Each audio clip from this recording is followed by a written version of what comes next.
This is a Lamborghini Aventador SV. It is the most absurd, craziest looking, fastest Lamborghini of all time.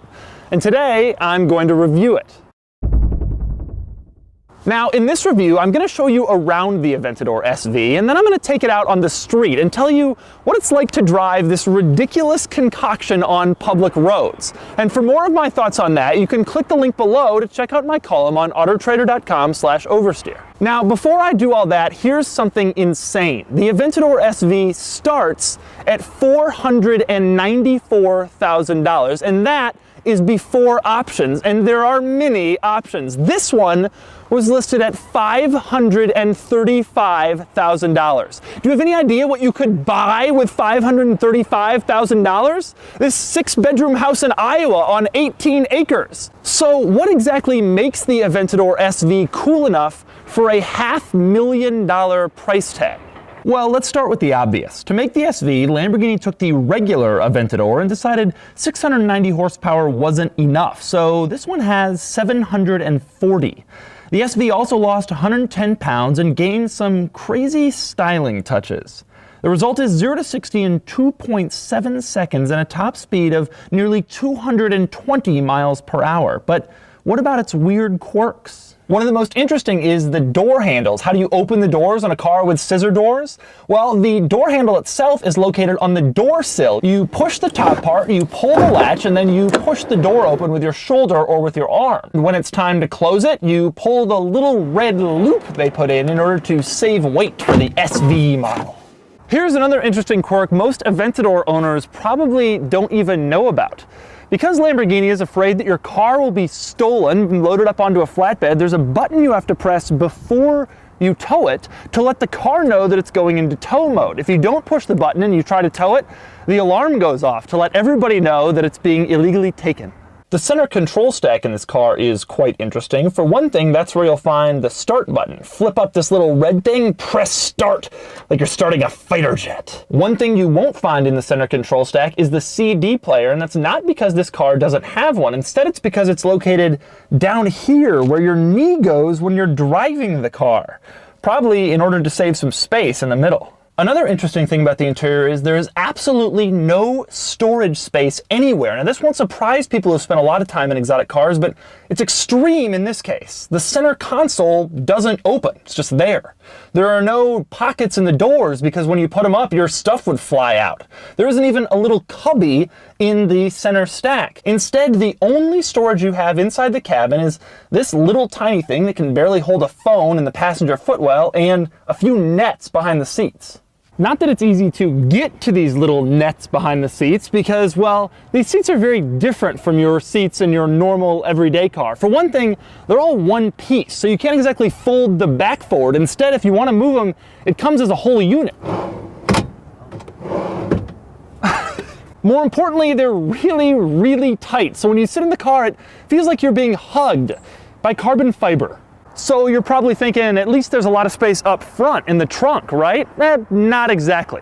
Unlatch the trunk from inside the car and open it, and you'll discover that this is all there is. Now, one of the things you'll notice about the front of this car is that it's tremendously low to the ground, and that means you won't always clear stuff. But Lamborghini knows you're not always going to be driving this thing on a racetrack where everything's smooth, so they fitted it with a front axle lifting system. I'm serious. Push a little button inside the car and the front axle lifts up to clear whatever obstacle you need it to clear. Once you've cleared whatever you're trying to clear, press the button again and the car goes right back down. Another cool thing about the Aventador is the rear turn signals. Check that out. It points the direction you're going to turn. It looks a lot cooler than a turn signal on your normal everyday family car. Another incredibly cool thing about this car is this gauge cluster. Tell me this is not the coolest gauge cluster you've ever seen. And if you don't think it is, well, check it out now. That's awesome. Now, interestingly, while most other modern exotics have a reconfigurable center gauge cluster, in this thing you are just looking at the tachometer so you can focus on driving.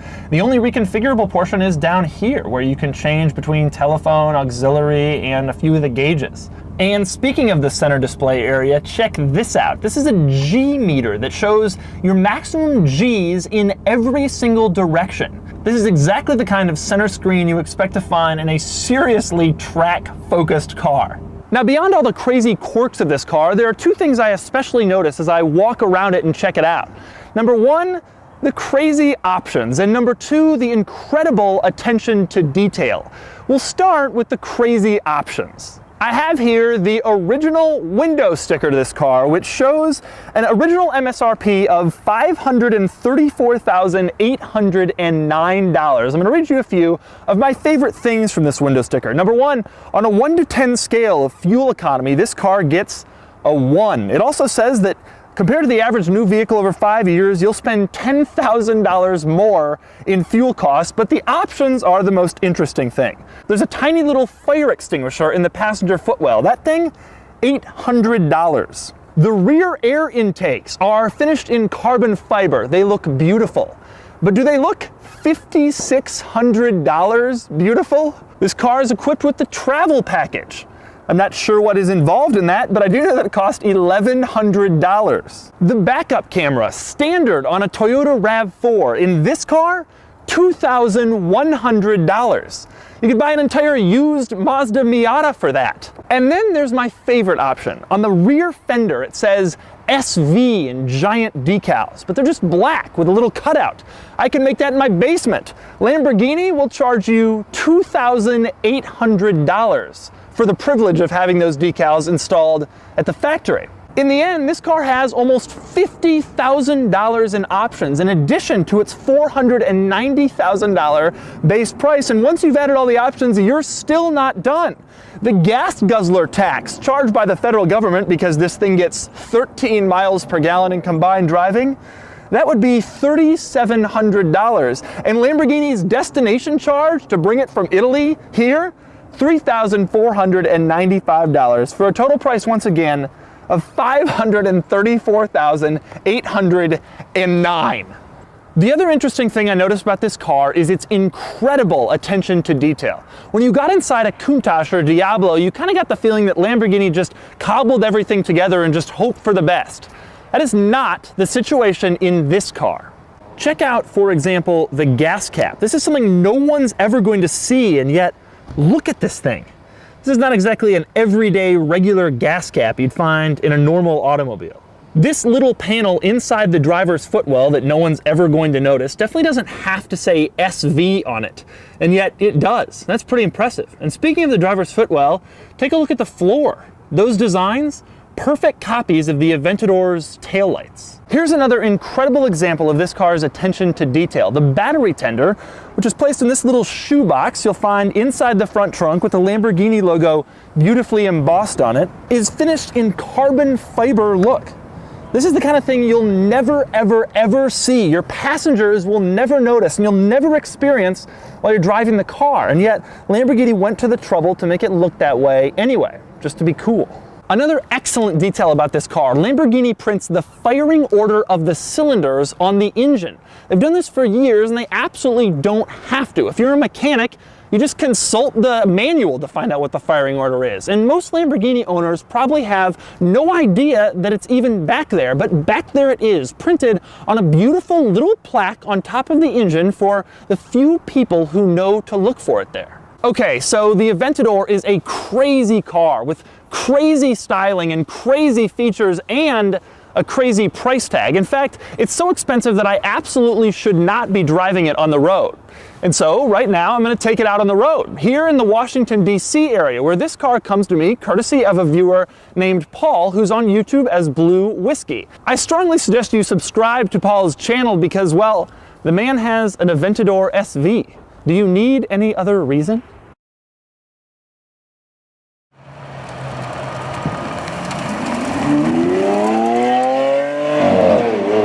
Okay, now the problem is we're doing this in Virginia where we'll get arrested for even thinking about speeding. Too much, yeah. The thing you notice instantly is just Lamborghinis, more than any other car I've driven, feel just bizarrely exotic. Even a Ferrari, you can still feel like a fairly normal experience. There's nowhere you can look in this car where it doesn't feel completely insane. There's a guy with an S2000. I bet he thought he was pretty cool when he got in his car this morning.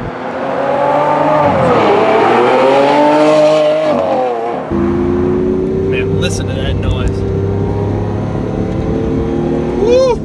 The transmission one knock on this car is and will always be the transmission just isn't as fast as like a dual clutch like they have in the 458 and the Huracan. It does give the car more of sort of a mechanical feel. You definitely feel like you're doing something a little bit more, but at the same time, we know that it could be quicker shifting.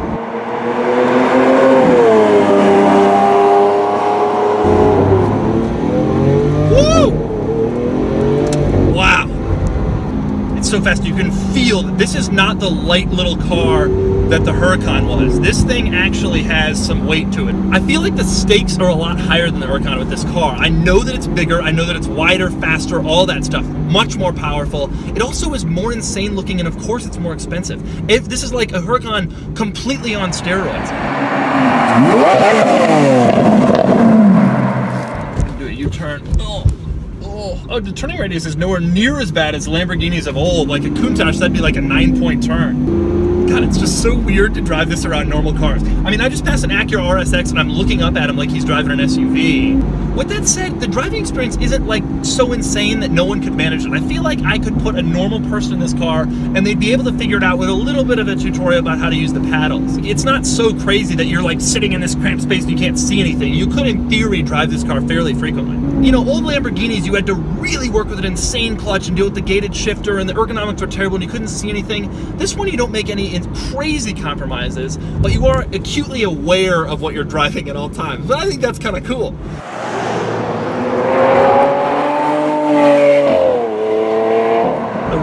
The ride is harsh. It's definitely harsh. Not a lot of cars you feel the lane lines when you're going over them, but you do in this one. Yeah.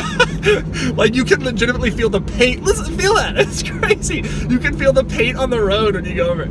I mean, these bumps, it's like, this is a car you have to commit to. You have to be seriously committed to. Everybody notices. It's incredible. These people in this Altima are just like pointing like crazy. Get out the camera phone. Yep. They're gonna take that one vertically. Okay. I got 3 cars back and it's an Altima, a CRV, and a Camry. These are not car people cars. People freak out. People just absolutely freak out. I've driven a lot of cars where people freak out too, but this is insane. Everybody notices and looks. When someone doesn't look at this car, it's like kind of an event. It's like, whoa, that guy didn't notice. What's his deal? What's he thinking about? It's interesting because car people like to pretend that everybody notices their car. People are like, oh, I got my BRZ and you see how many looks I'm getting. And it's like, you're not getting any looks. But this thing, like nothing I've ever driven before, not even on a similar level of anything I've ever driven before.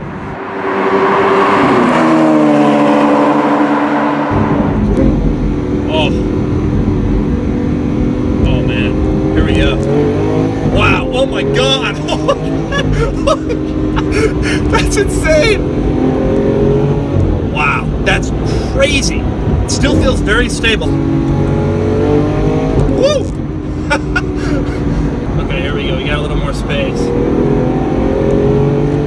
Oh my God, it's just so fast. And now at normal speed on the highway, it's just stable. You still feel bumps. You feel bumps more than in any other car. However, the car is pretty stable. If I take my hand off the wheel, it doesn't track in any one direction. It doesn't tramline based on the road. It goes dead straight like a German car would, which is kind of nice. There's some German influence in this thing that's not necessarily a bad thing.